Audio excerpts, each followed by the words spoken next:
বাইরে কাজে গিয়েও আমি শুভর উপর হঠাৎ করে রেগে গেলাম, সেটা কেন সেটা জানতেই পুরো ব্লগটা দেখো। আমি ব্লগটা কিন্তু সেদিনকে ফ্লোর থেকে শুরু করছি, আর এই দেখো আমাদের হয়ে গেছে লাঞ্চ টাইম, আর সেদিনকে আমাদের ফ্লোর থেকেই লাঞ্চ দিয়েছিল।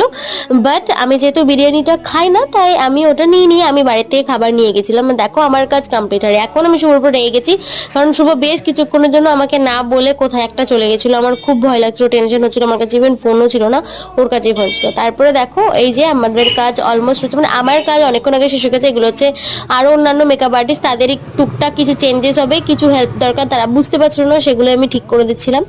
তো এটাই আর কি।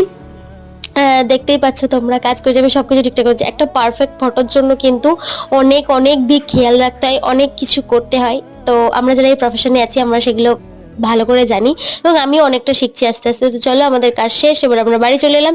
আর আজকের ব্লগটা এখানেই শেষ হলো, আবার দেখা হচ্ছে নেক্সট ব্লগে। টাটা।